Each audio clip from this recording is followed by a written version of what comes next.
Roundtable Osteuropa. Ein Podcast des Zentrums für Osteuropa und internationale Studien.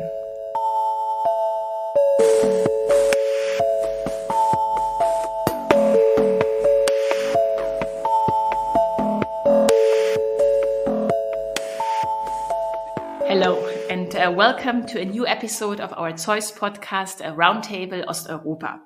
In this episode, we will discuss Ukraine's multiple challenge of pushing ahead with both reconstruction and the EU accession process while still in a state of war. Ideally, both processes can complement and reinforce each other. However, the logics of EU accession and reconstruction are not necessarily congruent, and this can lead maybe to conflicting goals with regard to the formulation of short and long-term priorities. My name is Julia Langbein. I lead the research cluster Political Economy and Integration at Zeus, and I will discuss the opportunities and challenges arising from the link between reconstruction and the EU accession process with Pidluska and Clare Lockhart. Pidluska is the Deputy Director of the International Renaissance Foundation, which is part of the Open Society Foundations International Network and one of the largest Ukrainian charitable foundations, which was founded in 1990 and which works on the development of democracy and civil society in Ukraine. And in the context of Ukraine's reconstruction, the IRF is calling for a stronger involvement of civil society. Welcome, Inna, and thanks a lot for joining us today. Thank you so much. It's a pleasure to be with you here and share some of the thoughts. Yeah, great. And Clare Lockhart is the director of the Institute for State Effectiveness, which basically works around the world and aims at bringing about accountable and effective forms of governance that can better meet the needs of the people. And in this respect, ISE is also engaged in research, training, and the transfer of know-how. And in the past, ISE experts have also studied reconstruction processes in other contexts and accompanied these processes as experts. Clare, a very warm welcome to you too, and thanks a lot for taking the time. Pleasure to be here. Let me also mention before we get started that the three of us are members of the Sounding Board of Experts on Ukraine's reconstruction that was initiated last autumn by Germany's Federal Ministry of Economic Cooperation and Development. In early February, we met in Berlin for a workshop here at Zeus, for a hybrid workshop, during which we discussed the link between Ukraine's reconstruction and EU accession with other members of the Sounding Board and invited guests. And I think this exchange will also inform our conversation today. Okay, the first question goes to Inna. Inna, it is repeatedly emphasized what an enormous challenge the reform process linked to EU accession is in the midst of war. How, from your perspective, is EU accession linked to reconstruction? How are the two processes connected, for example, when it comes to the definition of priorities, and where do you think do they also differ?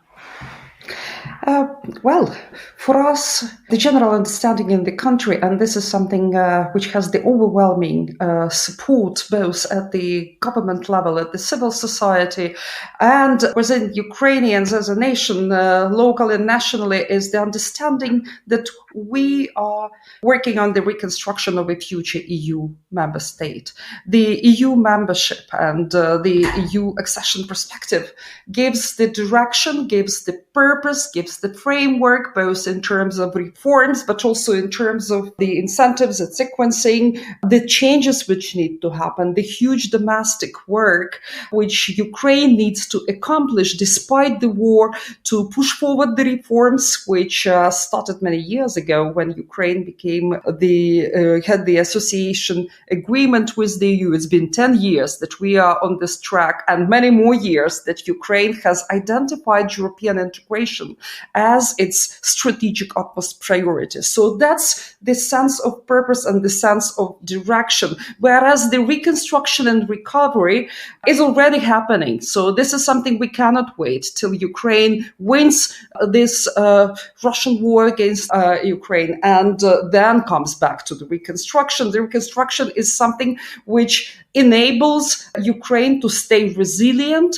It enables its society and the government and the private sector to participate as fully as possible, and also have the resources which are necessary on the ground for Ukraine to be able to work on the reforms and on the EU accession priority. We often hear that build back better is one of the key principles of the reconstruction and recovery. Civil society, by the way, is saying it's build forward, by that meaning that the reconstruction logic and the efforts to maintain the economic resilience and maintain the economic growth really should be forward-looking, which is preparing Ukraine for its future EU membership, making sure that both the governing structures, the civil service, the institutions are robust enough to be able to work on the accession, and the population is fully engaged, and the public sector, the business community also can have their opportunities in both pushing for the Ukrainian reconstruction and recovery and contributing to the transformation that Ukraine is undergoing as the accession state. Yeah, right. I mean, you are saying that accession could provide guidance for the reconstruction process, like a framework that guides the reconstruction process. And I think, yeah, I mean, especially when it comes to the so-called fundamentals, the rule of law, anti-corruption, for example, is also a precondition for attracting funding from donors, but above all, private investors also for the reconstruction process, right? So this is, to be more specific, maybe one very clear link where those two processes are linked to each other. But then, if you look at the annual report, for example, the first one on Ukraine's enlargement that was published by the Commission, you already see those links also mentioned in this report, for example, between reconstruction and regional policy, or also when it comes to linking the reconstruction process to making sure that Ukraine is, becoming sufficiently competitive to withstand pressures within the union market pressures, and so this is already done. I fully agree with you. Yeah.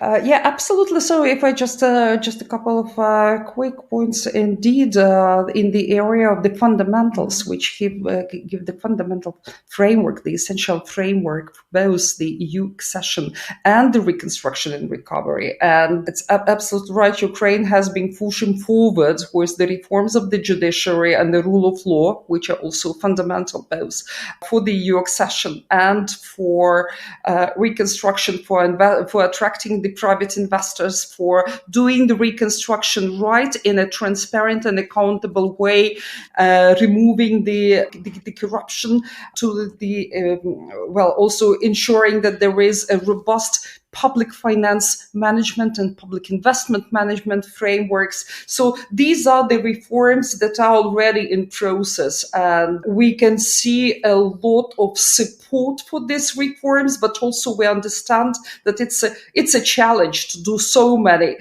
reforms and so many things at the same time. Ukraine is really pushing hard, but then we do face the challenges at the level of implementation. We face the challenges with the human capital, with the capacity to deliver. And this is where a lot of effort and a lot of investment of funding, but also time and effort, together with the international partners, need to be made so that to ensure that Ukraine has the capacity to accomplish these massive transformations, all at the same time, while also defending itself in the existential war.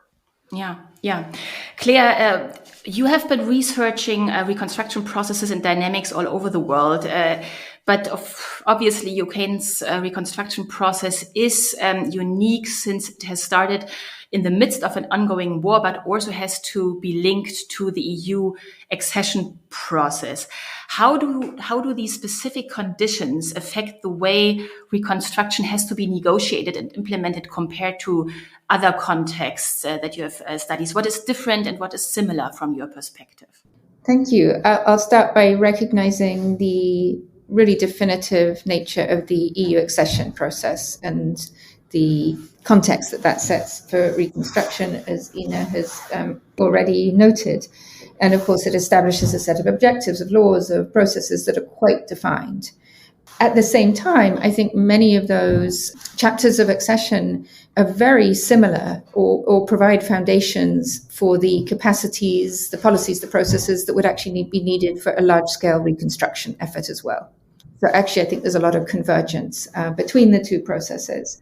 The institute, yes, human capacity in the different ministries, the policies, whether it's for market capacity or energy policy or infrastructure.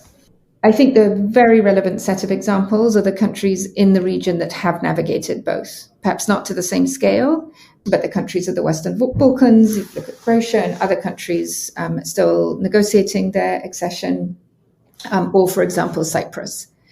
So think tanks like Zeus that can look further into those examples from the past, I think can be really, really useful exercise.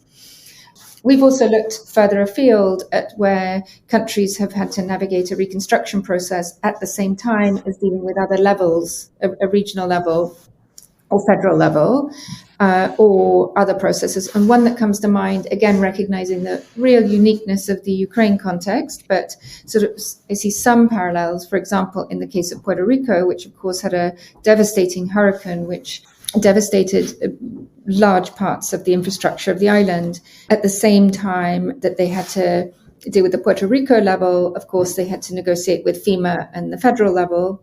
And at the same time, they were looking at fiscal constraints and the board that oversaw the island. So looking at how they navigated the multiplicity or how to navigate these parallel processes. And I think one of the key lessons there was to a lot of work at the policy level in figuring out where is the convergence and then where are there potential tensions between the processes that can be mitigated or can be resolved. And a lot of that, and something that I know we've been having as a discussion in the sounding board process, is this question of prioritization and sequencing. I think where some countries in reconstruction have struggled is where they try to do too many things at once. If they're negotiating 1,000 different policy processes or projects. So careful work in understanding what must come first, what can come second, and so on. And some of that is going to be set in the EU accession process, but there will be some room, especially as recovery and reconstruction are designed, to ensure as much synergy as possible. Other examples, I think, where this sort of dealing with the federal level, which may have some parallels to dealing with the EU level, and then the state level, the reconstruction again, after natural disasters, weather events in New Orleans and New York. So some relevance there. And I will note that when looking for relevant cases, I think, again, really recognizing the high human capacity and the very high functioning institutions in Ukraine, that some of the relevant examples really are drawn from other OECD type countries.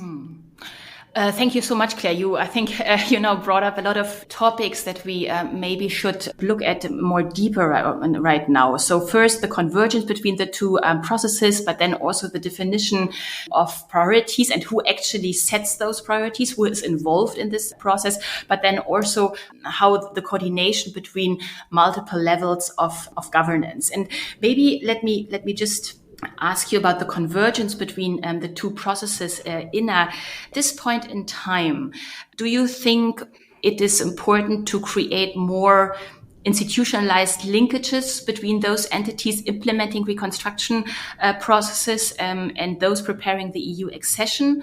I mean, how would you assess the state of the art right now in this respect?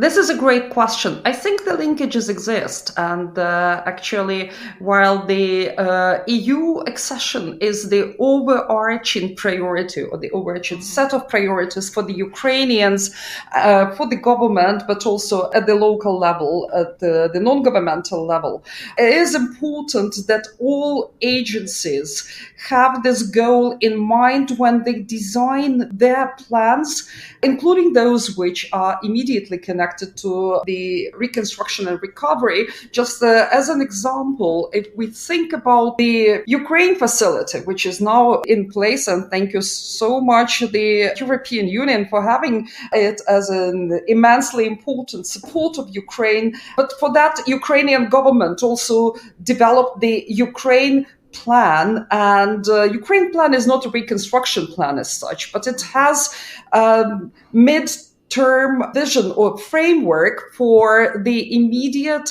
and longer-term reforms that need to be put in place. And these are what we could call the European reforms.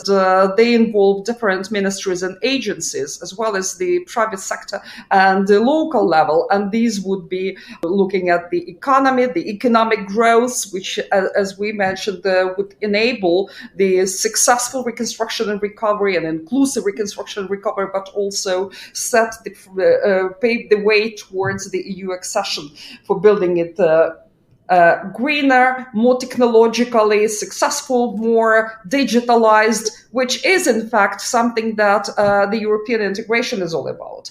Then there is a lot of contribution that we are seeing from the Ministry of Recovery, which is also the Ministry of Regional Development and Communities. We also see others engaged directly, but while we see the connections and convergence between their work, it's also important that we all have kind of division of labor between who's the best positioned to do what at which stage. And here, as we mentioned, there are all this is an ongoing process where we want to capture the immediate reconstruction and more strategic recovery plans and more of the European European integration things.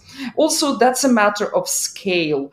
The new RDNA, the third edition of the Rapid Damage and Needs Assessment from the World Bank, the European Union, the UN agencies, and the Ukrainian government has just been out, and the estimate of the total recovery and reconstruction needs, it's almost 486 billion US dollars, and that's the span of a 10-year period, which means that while we are talking about the immediate reconstruction, which must be happening to keep Ukraine resilient and make Ukraine able to survive and cater for the needs of its people, we also look at this as a long process, which is also in connection with the EU accession, which we understand is a long and complicated process with its own benchmarks and the reforms that need to be happening. So the convergence is a very important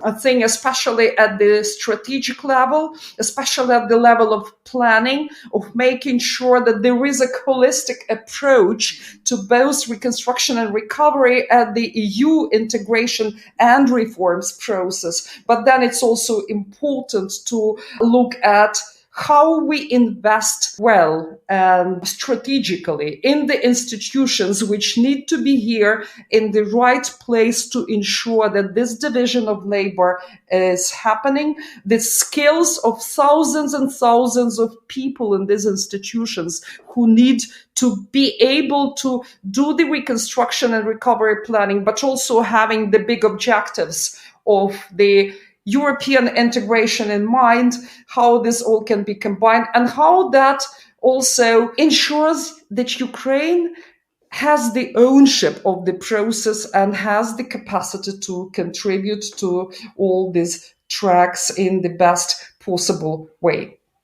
Well, thanks so much, Inna. I would still come back to this question of setting priorities. And this goes to you, Claire. I would love to hear from you. Can you think of situations where the Ukrainian government's reconstruction priorities may actually conflict with priorities for reform efforts necessary for EU accession, especially if you look at it from a more maybe temporal point of view, short-term needs from the reconstruction perspective, but then also a very costly alignment with EU standards and norms needed for accession?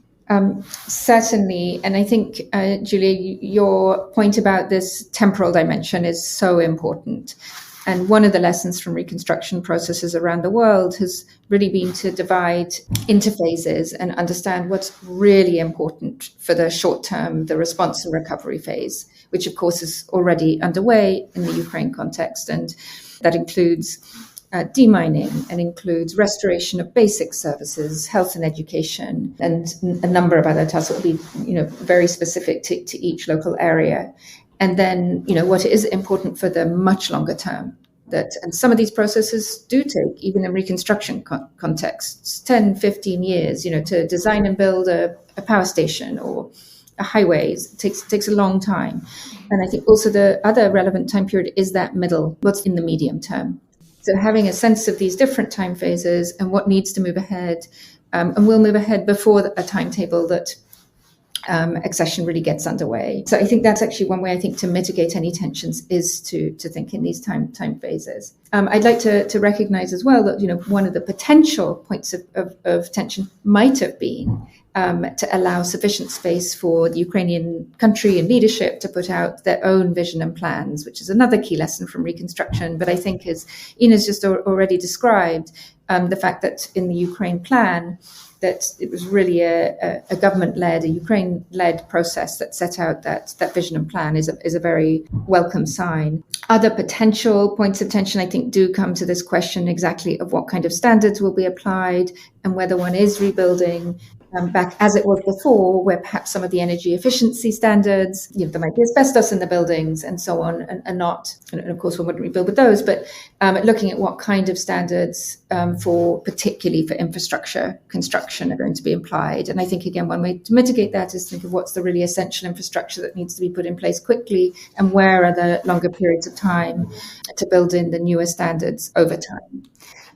I'll mention as well, I think, some of the benefits, enormous benefits of EU accession as well, but particularly for reconstruction, is going to be passing through, what of the enormous know-how and capabilities across the EU, not only the EU institutions, but some of the member states, and looking at some of those instruments that have been used in enlargement and accession processes, and for example, in know-how, instruments such as twinning. To what extent can twinning be really utilized strategically and creatively to assist in both recovery and reconstruction? And then to look at some of the principles of the EU. And I think one that really stands out to me is this principle of subsidiarity, which of course in the EU context means that decisions should be taken at the level closest as possible to the citizen. And this, of course, I think will converge very much with the importance and desire for decentralization and localization in the Ukraine context, and maps again to another lesson of reconstruction, which is the importance of decentralizing the decisions as much as possible to the level closest to the citizen, and which in Ukraine's context is often, of course, going to be the municipal level, but even sometimes more local than that, to the communities themselves. Yeah, thanks so much. Especially, the point about twinning process. Let me just maybe add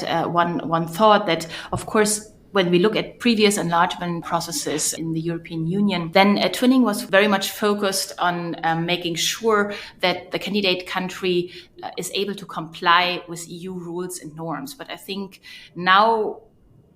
we should go beyond this, focus on acquis compliance. And it really, especially now in this process of reconstruction, if you, for example, take economic growth, right? I think then we really need to make sure that those twinning initiatives, if you look at public administration reform, really also make sure that civil servants know how to insert economies in transnational markets, how to make sure that they are competitive, and so on and so forth. So these kind of things, for example, when it comes to how to create economic growth, I think this should also be factored in if you think about how to organize twinning initiatives and what kind of content they should actually, focus on. But this is just an additional thought to what you have already been saying. Let me go back to this principle of subsidiarity. We talked a little bit about the Ukraine plan already, but Ina, could you maybe elaborate a little bit to what extent different levels of governance and maybe also a different variety of actors? It is a government-led initiative, of course, for sure, the Ukraine plan, but to what extent have other actors been involved and also at different levels of governance?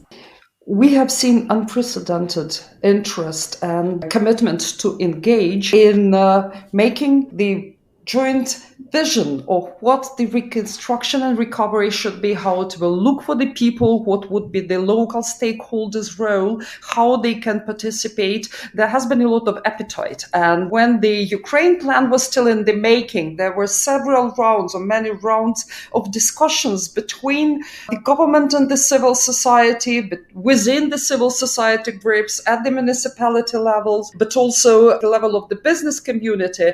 And these were very important discussions, though I did feel that there was even more appetite for more direct engagement. And this is also a very important learning process for different stakeholders of what subsidiarity actually means in practice. Claire spoke about the importance of the subsidiarity principle, which indeed is at the core of both European integration and reconstruction and recovery. And we could see through these discussions how important it is to have the entry points in the process so that the stakeholders could have the necessary information, they could have the access to data, which they would be able to use to shape their own vision of how they can best benefit or how they can best contribute, or what are the adjustments they need to make to their own operations so that they are not left behind. There is this apprehension of things happening at the international level or the total national level, and then the communities and people being sidelined and not engaged. And part of what we as the International Renaissance Foundation, as other donors and other partners in the civil society have been doing is trying to bring in the resources and frameworks and platforms at which these cross-sectoral interactions could happen earlier on, so that people and communities and local actors, including businesses and municipalities, local self-governance bodies, are not just recipients or beneficiaries, but they are indeed participants. And they see how their contribution can be made meaningful. Part of making their contribution and participation is meaningful is indeed a well-organized and structured process, which has these entry points and has the opportunities for the stakeholders to engage. The other part indeed is transparency and access to data and access to information about how the process is organized and how the stakeholders can participate. Yet another part of that, and that's where we need to think more and propose more. And I'm talking about the enabling modalities for engagement, which would include capacity. And indeed, thank you so much for mentioning twinning. It needs to be revisited and reinvented so that it is more strategic and indeed it brings more opportunities. I like this point that it's not just about compliance, it's about growth, it's about collaborations and future projects.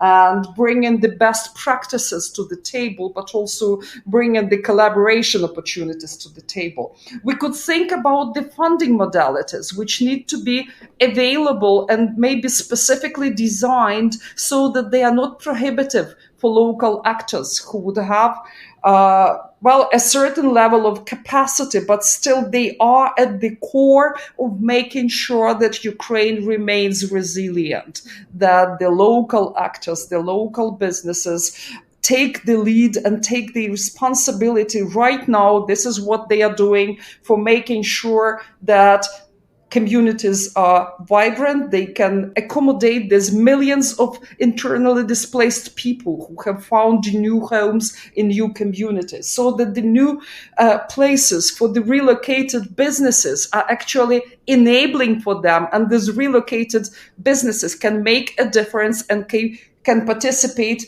effectively. So it's very much about knowledge, partnerships, frameworks and openings, and understanding of what the process is and how the local actors could participate and take a lead where they are the best prepared or the most naturally suited to take a lead. And it's also about the enabling financial modalities which will make it possible for the local actors to participate. Claire, just to follow up on what Inna said, I would love to hear from you what is the experience of other reconstruction processes when it comes to, important factors that kind of contribute to local businesses and the local populations benefiting from the reconstruction process. What are certain lessons learned from your perspective? So one of them is very much for each country to figure out exactly where's the best locus of decision making and planning. And I think there's always a need for a national policy framework and so on. But then where are the constituent units? And again, is it the oblast? Is it the municipal level? One of the lessons that we've identified is that often international actors will do a needs assessment or damage assessment, and that's very important. Especially given the scale of the devastation. We've been looking at how can you also, at the same time, how can participants do an asset map of really understanding and documenting all the tremendous capabilities, assets that are in place, whether it's human capital, financial capital, the firms and the entrepreneurs and so on. So this sort of asset mapping approach, which can be really embedded in urban planning and urban development, will allow then to identify where are those strengths in local business, local civil society, and so on. I also want to really recognize the talent, vibrancy of the Ukrainian civil society groups and the immensely important role that they're playing. And another key lesson is to participate them, whether it's in as partners in planning, whether it's being part of oversight, whether it's being part of innovation, particularly focusing on vulnerable groups and the excluded and the marginalized, but the many roles and functions that they play.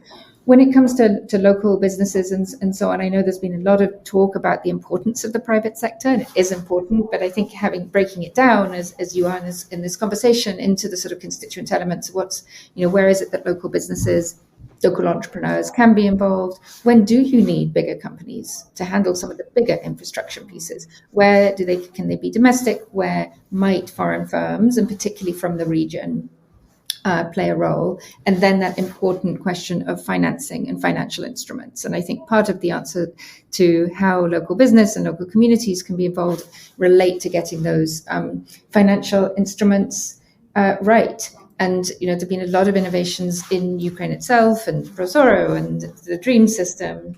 There've been a use of instruments in the region before, the enterprise funds and so on. So I think looking down at those as different instruments and how they can be brought to bear in local reconstruction. I'll make maybe a final point on actually the importance of public procurement. And one example was the way that Singapore approached its heavy sort of building phase when it was building a lot of public housing. And one of the things that they did was to very, very deliberately break the large procurements into much, much, much smaller pieces that would then enable the SMEs to play a role. And what happened over the years, I thought was very interesting. Over time, the first year, the Minister of Housing explained that actually it was just mom and pop shops who would come with very, very small companies.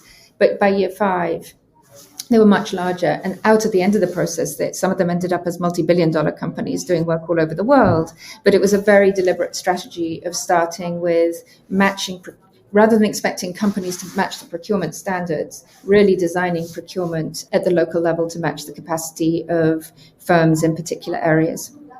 Claire, thanks so much for sharing these insights. This is incredibly useful, and thank you so much. Inna, I see that you would like to add something. We have to come to an end though, but first I give you the last word here before I close. Thank you so much. And actually, also thank you, Claire. You've made these great examples about how practice can actually strengthen the local capacity, how the firms grow into the process. And once the procedures and the instruments are right, it's really amazing what can be done with the local initiative. In Ukraine, we are fortunate to have really very committed and creative people. And part of what we are seeing right now and where we see the great potential is the local initiatives and local projects which can be scaled up, which can be tested, which can have all the lessons learned as they are developing.